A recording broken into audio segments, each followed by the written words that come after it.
Hello, hello. So it is December 24th. It is Sunday. And that means that it's time for another weekly wrap up. In the last week of school, before Christmas break, I read 9 books. I'm slightly sick.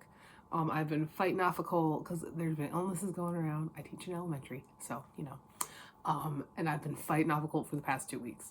And I was winning for a while there, but now I think the tide has turned a bit. So let's talk about what I read. First up, I did read Creativity Rules by John Vorhaus, which is a writing advice book. As a pantser, none of this was good for me. This is all about streamlining your writing and making it so efficient. And to me, that takes a lot of the joy out of writing. When he's talking about plotting, so you don't have to do so many rewrites. Here's the thing: when I write the shittiest first draft imaginable. I don't plan anything. I just go, and then my first draft becomes my outline, and then I rewrite it. And that's what works for me. And so I think really when you're reading writing advice books, you can't get so wrapped up in them. And this just wasn't. I didn't find it helpful at all. 2 out of 5 stars. After that, this was a reread, and that is Slumber Party by Christopher Pike. This is a really fun one. This is Christopher Pike at his best, which is when he leaves all of that metaphysical shit on the outside and he just writes about some people killing each other. So this is about this group of friends who decide to go up to a cabin where there's like a ski resort. It's not really a cabin, it's a mansion, at a ski resort for like a sleepover, and they get snowed up there. And then there's like these mysterious fires happening. Backstory: when they were in like 4th grade, I think. When they were in 4th grade, 4th graders now, I was reading this, it was insane. When they were in 4th grade, they stole their parents' alcohol, and they ended up setting on fire the little sister of one of them and killing her. So there's that backstory. This one's so fun. It's so fun. Like I said, it's Pike at his best, which is when he's just leaning into the really like shitty horror that he is so good at. I had a fun time. 4 out of 5 stars. After that, I read a very, very, very dark book. That is The Man Who Was Poe by Avi. I don't really remember how to pronounce his name. I read a lot of his books when I was a kid. But this is about a preteen boy who his mother has disappeared, so his aunt has taken him and his sister from England to America to find her. Now his aunt has disappeared, and when he goes out to get food for him and his sister disappears, and everybody's gone, and he's so confused, and he runs into this man who calls himself Dupin. It's Poe. It's Edgar Allan Poe. But as they go on, he's trying to find his sister. He starts to wonder if maybe Poe is not very interested in finishing the story in a way that Edmund, the boy, will find, satisfying, or in any way not horrifying to witness as a young child. I do like what the author did with Poe, because he helped, but he was definitely more interested in writing a macabre story than actually helping Edmund. It was really interesting how he did that. Yeah, it was a good time. I enjoyed it. I thought it was definitely dark. Definitely dark. I gave it 4 out of 5 stars, but I mean, that's Avi. That's how his books always are. After that, I read a terrible book. It was so bad. Oh my god. The Inquisition by taran, matharu. This is the 2nd book in the Summoner series. I thought The Summoner was terrible too. I thought this one was worse than The Summoner. So The Summoner is this extremely generic fantasy series about this boy who is just a regular boy in a small town, and then he finds out he's got these powers, and I just and the second one was so bad, and like the like way that the author tries to do like racism parallels with dwarves and stuff like that is so fucking over the top and cheesy and bad. It's bad. This series is bad. And I know I'm not the intended audience, but here's the thing. I would have thought this was bad when I was 14 too. I give it 1.5 out of 5 stars. It wasn't, some of the gore in it kind of pleasantly surprised me, and that's why it got a 1.5 instead of a 1. But yeah, no, I wouldn't recommend it. There's so many better young adult fantasy series you could.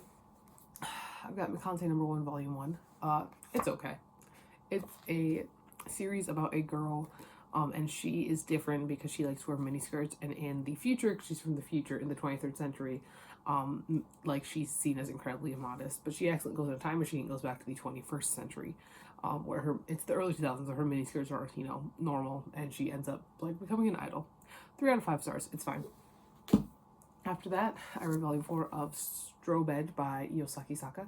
And this is the girl who did, the lady who did Aoharu Ride, which is great. Like, that this girl can write some shoujo manga. The fact that I didn't read the first 3 volumes didn't really matter all that much. It still tugged at my heartstrings. Not enough that I wanted to continue on the series. I don't want to continue. I'm not going to be continuing on with the series. But no, it's cute. I definitely did. The art is beautiful. It's, it's a good time. I think I gave it 3 out of 5 stars, but a higher 3 than the other one. After that, I reread what I'm now considering my favorite book in the world. It has been a book that I've been like, is this my favorite book?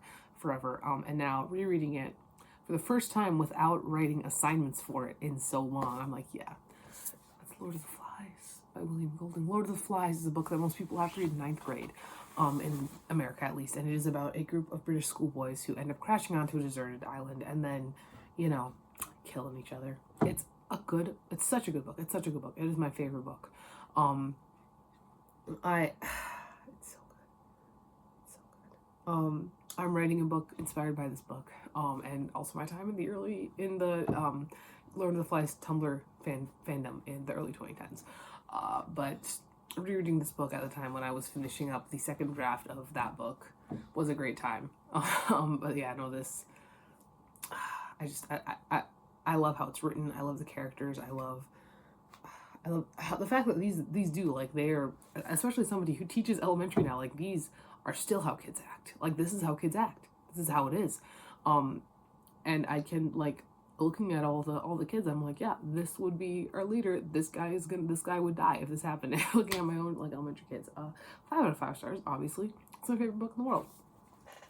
After that, I read the first volume of a manga series I will be continuing on, that is Flowers of Evil by Shuzo Oshimi, which is it's semi-autobiographical,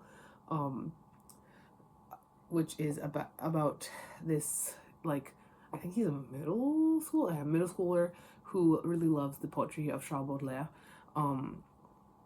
and he ends up, one day, he sees a girl that he has a crush on. He sees that she's left her gym uniform at school.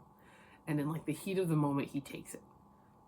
But this freak saw him do that, and now she's kind of blackmailing him. And it's really, like, pun-punny. Like, it's really, like, goodnight pun-pun, in a way. And those are really my favorite kinds of manga, is the ones that are, like, goodnight pun-pun. I really, in my head, kind of compare everything to goodnight pun-pun, because pun-pun is, like, my favorite. And this is like that. I'm interested to continue reading. I'm excited. It's going to be a good time. I gave it 5 out of 5 stars, I'm pretty sure. 5 out of 5. And then after that, I read The Vampire's Promise by Carolyn B. Cooney, which is about a group of teenagers who decide to break into this abandoned house to party, but it's a vampire lair, and he's like, I'm gonna kill and eat one of you. The rest of you guys can go. And they have to decide who it's gonna be, and it's stupid. It's really dumb. It's kind of fun. The way that it's written is really unique. I haven't read anything by Cooney before. I know her big thing was the Face on the Milk Carton. That was her big book. I know she was kind of like a contemporary of people like Christopher Pike, and Diane Ho and R.L. Stein and stuff like that.